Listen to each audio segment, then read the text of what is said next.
magandang katangali sa atin lahat. Pero bago ako magpakilala, batiin ko muna kayo ng 15th anniversary ng Daredevil Retirees Organization. Ito yung tinatawag na RAIDS. Everlasting pala ito. Retired Everlasting Daredevil Soldiers. Walang kumpas-kumpas. Sa ating presidente dito sa Everlasting Daredevil Soldier Organization. Magandang happy anniversary. Alam nyo, ito blessing in disguise ito pagpunta ko dito kay 15th anniversary. At ako pinupuri ko, ginaabang ko ang ating presidente ng RAIDS na maganda ang pagdadala niya. Nakita mo natin at itong strength ninyo, ang presensya ninyo ngayon, napakagandang tignan at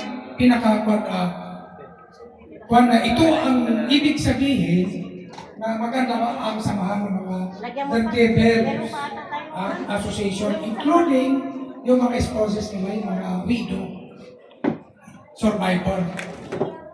Ako pala si Juan, magpakilala mo na ako kasi meron akong nakikita dyan na hindi ko masyadong kilala. Ako pala yung si Master Sergeant Jess Jesus Nawala, dati rin sa Daredevil. At na-assign ako ng Daredevil since 1974. Kami ang unang nag-report na trainee noon sa Daredevil. 12 lang kami noon na nag-report sa Magsaysay. Ngayon, kasi kung ipapaliwanag pa natin o ipapaliwanag ko pa yung mga pangyari o mga nakaraan, masyado lang mahaba, kayong iba gutom na siguro. Ang masasabi ko lang, itong organization na binuo, may presidente, Joseph Kitty, napakaganda ito. Ganon din sa amin, sinundan lang namin yung yapak ng RAIDS. Kaya nag-organize din kami ng Daredevil Association sa Sambong Delson. Ako rin ang natasan na nagiging pinuno ng Daredevil Association noon. Pero nauna kasi ang RAIDS, sila ang kumuha kami ng mga idea rin para sa ganun ang mga Daredevil dito sa Mindanao is being organized. In-organize kasi natin ito, hindi yung pang-personalan, kundi nakikita natin yung mga dati nating kapwa na retiring or survivor na kawawa. Ito hindi negosyo. Ito pang immediate action o pang tapal kaagad kung mayroong problema. Walang ibang magtulungan kung hindi tayo. Kaya napakaganda ito na asosasyon, kailangan lang natin ang tulong ng bawat membro para at least mapaganda natin yung pamamalakad sa organisasyon. Ngayon, walang ibang tutulong sa atin kundi kapwanan natin ang Daredevil. Galing din sa Daredevil. Kaya ngayon, nandito na ito, napakaganda kasi na i-maintain natin ito. Kaya kunting operasyon lang sa bawat membro. Lalong-lalo na sa ating mga wito. Mga balong, parehas ko. Ako paano na rin ako. Pero hindi natin yung na magiging kung mag-handle ka sa isang organisasyon, mas maganda para matutukan natin ang bawat isa o membro. Kasi marami tayong mga kasamahan na nababalitaan ko na sa bukid-bukid hindi na natin namumonitor. Walang tutulong sa kanila. Kaya kailangan natin na mamonitor para mamonitor natin kung nasaan sila. Pwede natin silang tulungan o i-recover. Ngayon, kung nabalitaan ninyo yung mga batang Daredevil, yung mga anak ng mga dating membro ng Daredevil, yun ang kumikilos din ngayon. Kaya nga, Sa ngayon, nagkawatak-watak sila dahil na sa reshuffling ng mga assignment kasi mga official na rin din sila. Then yung iba naman na membro, yung batang terpidel o anak ng mga dating membro, nagkaroon ng trabaho, then kaya medyo nahinto yung trabaho nila. For example, ang monitor namin kasi, yung si retired Riviera, kung naaalala ninyo, yun ang unang issue ng mga batang Daredevil na pinuntahan. Kasi nagbalitaan nila. At ininformahan, nagulat na ako kasi ininformahan na lang ako ng anak ko kasi membro rin dyan sa batang Daredevil. Ang presidente nila is si parang captain na ngayon, Major na si Rimando. Colonel. Kaya na? Lieutenant Colonel. Biro mo yan. Kaya ngayon, ito lang ang pakiusap ko ng bawat Di ba siya presidente nila? Di ba si Balong? mag-survive Di ba ni Balong si presidente nila? Depende. May balong di presidente na. Hindi namin Balong. makagawa. Balong ba? Hindi. Kami na mga Pinoy. Balong. ang Balong. posisyon ng Pinoy. Rico. Wala pa man sila nag-eleksyon. Wala pa, di ba Wala pa man. Anak ng DDB. Kailangan namin ng tulong ninyo. Na-monitor ko yan, si Balong ang presidente. Yung mga anak ninyo It's pretty na ikasabuti ng ating organisasyon. Para anak ng DDB. Pati sina Colonel Romano. Kaya ito ang indication na nakikita ko ng tamang natin. Oh. Na Tinabanong mo kung kaya anak ni Riviera, kawawa organisasyon na ito kasama ang kasila. Sambuang Pumunta sila, sila Jeffrey, taga-Pulot. Ang wala lang dito is Sambuanga Sibugay. Kaya nung tinatawagan namin si Xoon, si Sir Gonzales, wala siyang na-establish na staff o mag-organize. Kaya wala yung Sibugay. Press, ano, pwede na. Ngayon, Mamaya nandito na. kami, hindi ko na-expect na Mamaya na. Patapusin mo na. Meron lang akong announcement. Kasi makamin yung 52nd reunion ng Daredevil ay doon gaganapin sa Pagadian City, May 9, 2006. Kaya yun din ang isang pinagpapipitiran namin.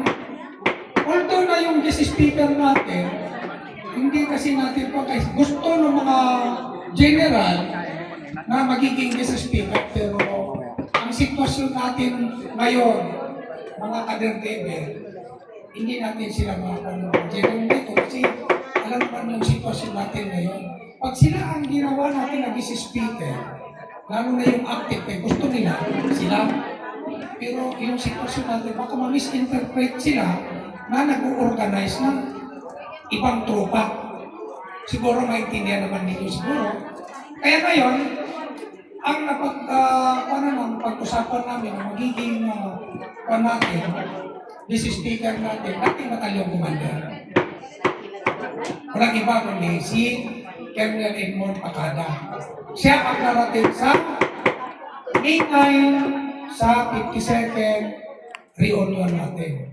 Kaya sana nandun din kayo para at least ilandahanin natin na i-organize yung Daredevil na gustong gawin ni General Lapos. Kasi si General Lapos kasi, kung na siya ngayon, nasa Koalisyon.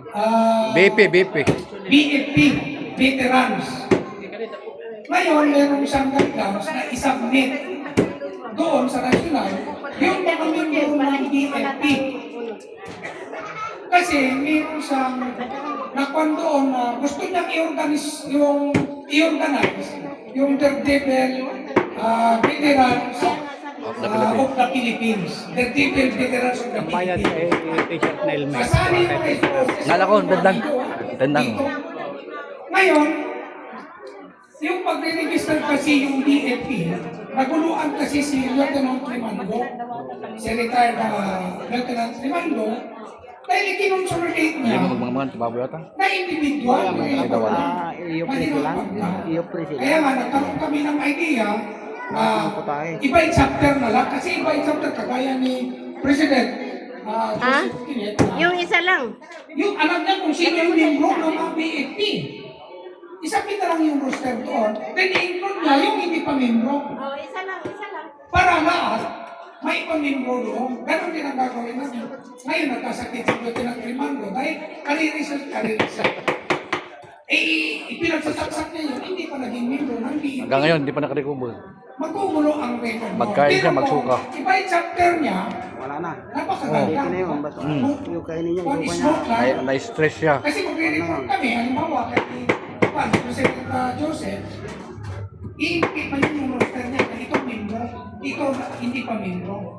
Doon na aayusin yung record na magiging membro yung mga bidong at saka yun. Kasi iba kasi itong BFP at saka yung BIPAW. Kasi yung BIPAW kasi nag-pension ka na ng police. Kasi yung BFP, 64 below. Di ah. Ang BIPAW naman, 65 Baliktad. up. Kagaya namin. Di ba, pensyon? BP yan, BP Matanda yan. na. 55 ba? Oo. Kaya yun ang Baliktad yun siya. nagkaiba ng BIPAW at saka yung veteran. Kaya yung hindi pa membro ng veterans dito, please lang kay Sir Timit para sa gano'n, maipadala yung roster ninyo doon sa nasyonal para makita ni General Lagos. Kasi gusto niya na i-organize ang Daredevil Veterans of the Philippines. Yun ang plano niya. Kasi nandun na siya eh. Para malaman natin yung mga beneficiary ng mga veterano. Kaya at least, siguro, nagdagan na lang siguro ni Sir Kinit yung mga paliwanag ko kung nagkakaman, paliwanag ko, isusundan na lang yung officers ng grades. Ngayon, ang sa akin lang, at yun, nandito naman kami ni Juan, lieutenant po kayo, lubos-lubusin na lang namin na ipaliwanag kung ano man yung nagiging plano sa darating na 52nd reunion natin sa Pagadian City. Kaya ito, hindi ko na masyadong tasin ang pagsasalita kasi alam ko nagutom na yung karamihan at ulitin ko, happy 50th anniversary sa inyo lahat. Magandang tanghali sa atin. Okay, thank you. Master niya, baka may